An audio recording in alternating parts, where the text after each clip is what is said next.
विश्व Bharti high school आपका स्वागत करती है। आज 2 मार्च और आने वाला कल 3 मार्च इस हमारे इस विद्यालय के अंदर एक साइंस फेयर रखा गया, जिसमें बच्चों के अंदर साइंस के प्रति एक इंटरेस्ट पैदा करने की कोशिश की। आज का जो समय है वो साइंस और टेक्नोलॉजी का समय है और मुस्लिम समाज के बच्चे साइंस और टेक्नोलॉजी की दिशा में आगे बढ़ सकें, इसके लिए हमारे स्कूल के managing trustee Shri Irfan sir और संचालन में सहायक श्री दिनेश सर और विद्यालय के आचार्य अशफाक सर, इसके अलावा इस विद्यालय के सभी शिक्षक विद्यार्थियों के अंदर एक जबरदस्त साइंस से रिलेटेड टैलेंट पैदा करने की कोशिश कर रहे हैं।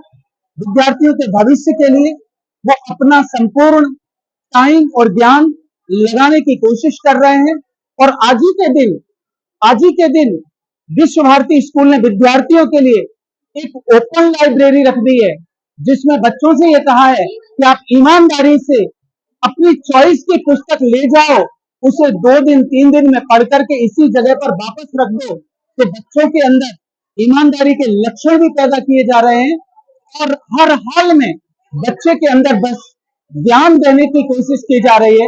विश्व भारती स्कूल मुस्लिम बच्चों के लिए जितना भी हो सके वो सब कुछ करने को तैयार है। बस इस स्कूल की एक ही सोच है कि इस विद्यालय के बच्चे पढ़ें, आगे बढ़े, वो मम्मी का नाम रोशन करें, अब्बू का नाम रोशन करें, जिंदगी में कुछ करें, जिंदगी में कुछ बने। धन्यवाद।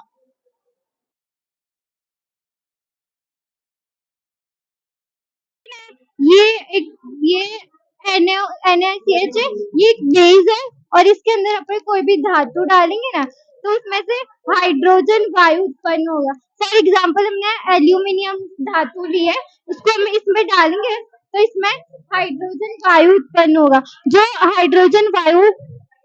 हाइड्रोजन वायु इसमें से उत्पन्न होगा, जो यहाँ से पहले इसमें बबल्स आएंगे और फिर वो बबल्स के बाद उसमें से हाइड्रोजन वायु उत्पन्न होगा। और अगर हमें हाइड्रोजन वायु की हाजिरी हमें चकासनी है तो हमें ना उसके ऊपर मेणबत्ती रखेंगे तो उसमें से आवाज आएगी और वो हाइड्रोजन वायु है ऐसा हमें पता चलेगा। तो ये देख सकते हैं, जो वायु है ना वो हाइड्रोजन वायु उत्पन्न होता है। पहले इसमें से बबल्स आएंगे, ये जो है वो पहले बबल्स है इसमें, फिर उसके बाद इसमें हाइड्रोजन वायु उत्पन्न होगा। और है ना 2 टाइप के होते हैं, एक मंद और एक सांद्र एसिड होता है। ये जो है मंद एसिड है तो इसका जो रिएक्शन है वो आने में थोड़ा टाइम लगता है। तो है ना इसमें अभी थोड़ी देर बाद हाइड्रोजन वायु उत्पन्न होएगा।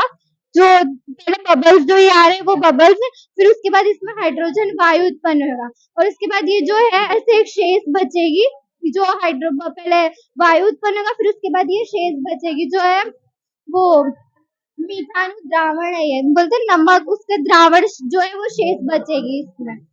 ये देखो अब ये जो है वो हाइड्रोजन वायु उत्पन्न हो रहा है, ये जो है वो हाइड्रोजन वायु है। पहले इसमें ये बबल्स आ रहे हैं नीचे, ये बबल्स है और ये जो उत्पन्न हो रहा है वो दूर से देखेंगे ना तो हमें दिखेगा ये जो है हाइड्रोजन वायु है।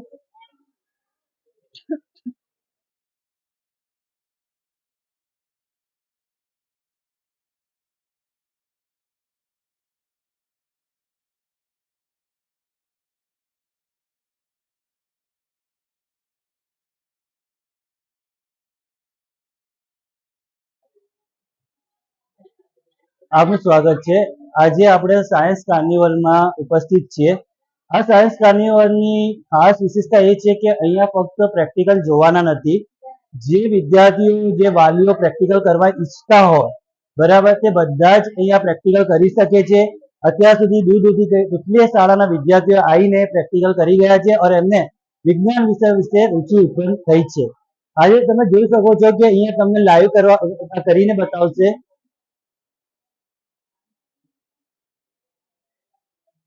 આ કોપર સલ્ફેટનું દ્રાવણ છે બરાબર, જેમાં આ મેગ્નેશિયમની આપણે જે પટ્ટી એડ કરી है, તમે જોઈ શકશો કે અહીંયા એક એક્સપેરિમેન્ટ થઈ રહ્યું છે બરાબર, રિએક્શન થાય છે અને નીચે ધીરે ધીરે કોપર છૂટું પડશે। મેગ્નેશિયમ એ સક્રિય ધાતુ છે, એટલા માટે મેગ્નેશિયમ એક સલ્ફેટને રિએક્ટ કરી લે છે અને કોપર નીચે છૂટું પડશે। ધીરે ધીરે ધીરે ધીરે જે પાર્ટિકલ્સ જે નીચે આવી રહ્યા છે કોપરના પાર્ટિકલ્સ આવી રહ્યા છે. તો આવી જ રીતે કોઈ ધાતુને છૂટી પાડવી હોય તો વિસ્થાપન પ્રક્રિયા થાય છે. આ ધોરણ 10 નું ખૂબ જ અગત્યનું પ્રેક્ટિકલ છે. 4 માર્ક બોર્ડમાં પૂછાય છે, 4 માર્કમાં પૂછાય છે, પરંતુ છોકરાઓ પ્રેક્ટિકલ નથી કરતા એટલે એમને આ રિએક્શન ને બધા બહુ અઘરા પડતા હોય છે. આવી જ રીતે તમે આગળ આવશો તો આ તમને સમજાવશે. એક જ મિનિટ.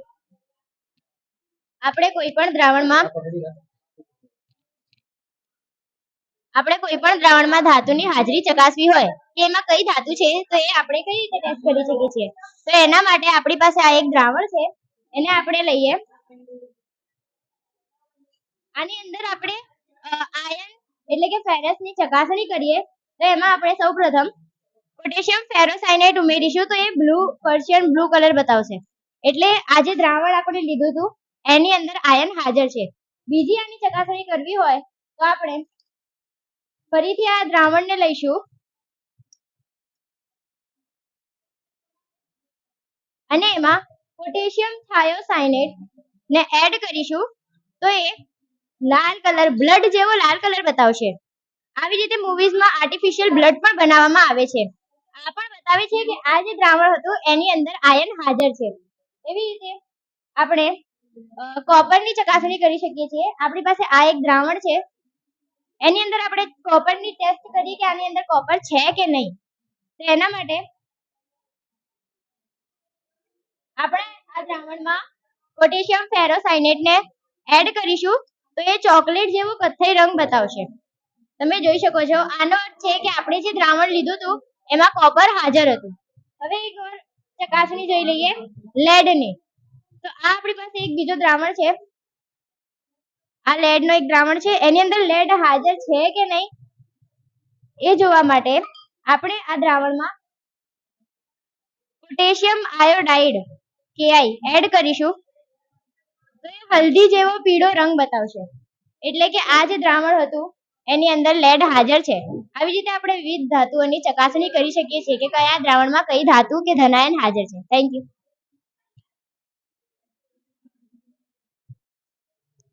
આજે આપણે અજ્ઞાત દ્રાવણની ચકાસણી કરીશું, ઋણ આયનની. હવે આપણે એક અજ્ઞાત દ્રાવણ લીધું છે, આપણે એના અંદર AgNO3 નું દ્રાવણ નાખીશું.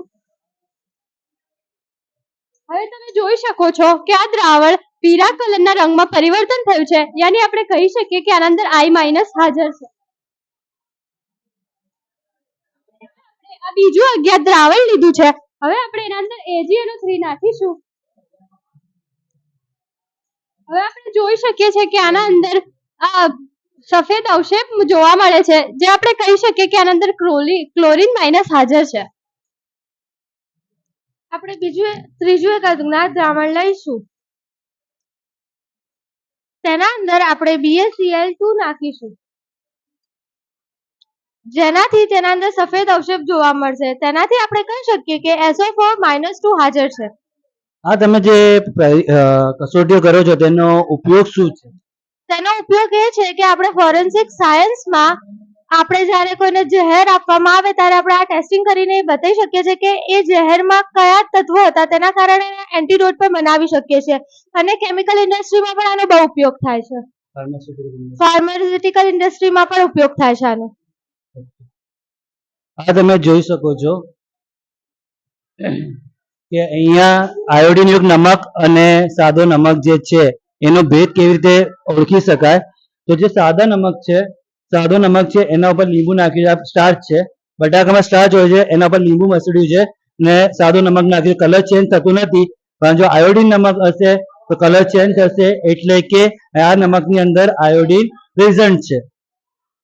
આપણને જોવા મળે છે કે જ્યારે ચા છૂટી મળે છે ત્યારે એમાં લોખંડનો ભૂકો મૂકવામાં આવે છે, કેમ કે તે લોખંડનો ભૂકો સસ્તો હોય છે, બરાબર. તો આના કારણે અહીંયા તમે મેગ્નેટથી આ જોઈ શકો છો કે કેટલો લોખંડનો ભૂકો આ ચાની અંદર છે. આવી જ રીતે આ કાળા મરી છે, બરાબર. જો ઓરિજિનલ કાળા મરી હોય તો એ પાણીની અંદર નીચે બેસી જશે, અને જો પપૈયાના બીજ અંદર આર્ટિફિશિયલ કાળા મરી હશે, કોઈ સીડ હશે તો એ ઉપર તરતા હશે. તો આવી રીતે આપણે ભેળસેળ ચેક કરી શકીએ છીએ, બરાબર. આ જે છે હિંગનું દ્રાવણ છે, જો હિંગના દ્રાવણમાં સ્ટાર્ચ હશે તો સ્ટાર્ચ જ્યારે પણ આપણે આયોડિન ઉમેરીએ છીએ ત્યારે આવો પર્પલ કલર આપે છે.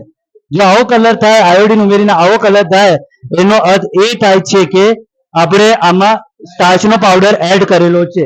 આવી રીતે દૂધમાં પણ ક્યારેક દૂધને જાડું બનાવવા માટે, મલાઈ વાળું બનાવવા માટે સ્ટાર્ચ ઉમેરવામાં આવે છે. જો દૂધમાં સ્ટાર્ચ ઉમેર્યો હોય ને આપણે આયોડિન આવી રીતે નાખીશું તો જો કલર બદલાશે, નીચે તમે જોઈ શકો છો કે કલર દેખાય છે.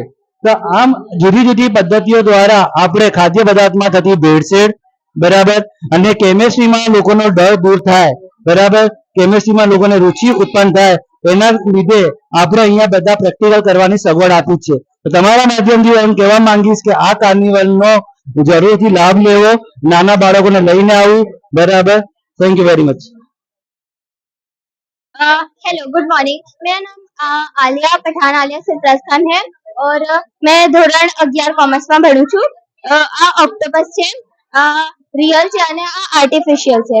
આ ઓક્ટોપસની લગભગ 300 જાત હોય છે। કેટલીક સમુદ્રમાં રહે છે તો કેટલીક સમુદ્રના તળિયે રહે છે। ગરમ પાણી હોય છે ને, ગરમ પાણી સમુદ્રના ગરમ પાણી હોય તેમાં રહે છે।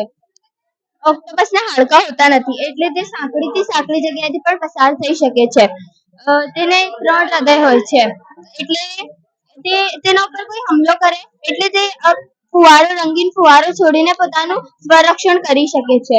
અને સૌથી મોટો ઓક્ટોપસ જે છે તે 15 કિલો વજન ધરાવે છે અને જે ઓક્ટોપસ છે તે સૌથી બુદ્ધિશાળી પ્રાણી ગણાય છે જળચર પ્રાણીમાં। Thank you. જોડે ડાયાલિસિસનું એક વર્કિંગ મોડલ છે। તો ડાયાલિસિસ સાંભળતા જ તમને ક્વેશ્ચન થશે કે આ કયો રોગ છે।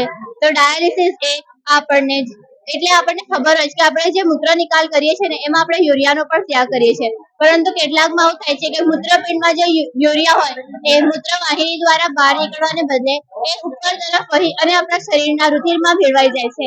માટે આપણા રુધિરમાંથી આ યુરિયાને બહાર કાઢવા માટે ડાયાલિસિસ કરાવવું પડે છે। ડાયાલિસિસમાં આપણા જે લેફ્ટ હેન્ડ હોય છે અહીંયા જ એક પાઇપ એડ કરવામાં આવે છે। એ પાઇપ ડાયાલાઇઝર સાથે કનેક્ટેડ હોય છે। એ પાઇપ સીધી ડાયાલાઇઝર સાથે કનેક્ટેડ હોય છે। એ પાઇપ દ્વારા આપણા શરીરમાંથી રુધિર લેવામાં આવે છે અને ડાયાલાઇઝરમાં એ રુધિર સાફ થાય છે એટલે કે એમાંથી યુરિયાને બહાર કાઢવામાં આવે છે અને એ રુધિર સાફ થઈને ફ્રેશ ડાયાલાઇઝરમાં આવે છે। બહુ રેરલી એવું થાય છે કે ડાયાલાઇઝરમાં સાફ થયેલ રુધિરમાં પણ થોડુંક યુરિયા રહી ગયું હોય તો ફ્રેશ ડાયાલાઇઝરમાં એ યુરિયાને પણ સાફ કરવામાં આવે છે અને યુઝ ડાયાલાઇઝરમાં આ બંનેમાં જે યુરિયા લેવામાં આવ્યું હોય ને એ આમાં આવે છે અને એ જ પાઇપ મારફતે રુધિર ફરી પાછું આપણા શરીરમાં આવે છે અને આ ડાયાલાઇઝરમાં એન્ટીહિસ્ટેરિન મૂકવામાં આવે છે એટલે તમને ક્યારેક કંઈ વાગ્યું હોય ને લોહી નીકળ્યું છે તો તમે નોટિસ કર્યું હશે કે લોહી 3-4 સેકન્ડમાં જ જામી જાય છે। એટલે કે આ પ્રક્રિયા દરમિયાન આપણા શરીરમાંથી બહાર આવતું લોહી જામી ના જાય ને એટલા માટે આમાં એન્ટીહિસ્ટેરિન મૂકવામાં આવે છે। એન્ટીહિસ્ટેરિન એ આપણા રુધિરને જામતું અટકાવે છે અને આપણા રુધિરને જામી જવા માટે આપણા બોડીમાં સ્રાવ કણો આવેલા હોય છે। એ સ્રાવ કણો આપણા રુધિરને જામી જવાનું કાર્ય કરે છે।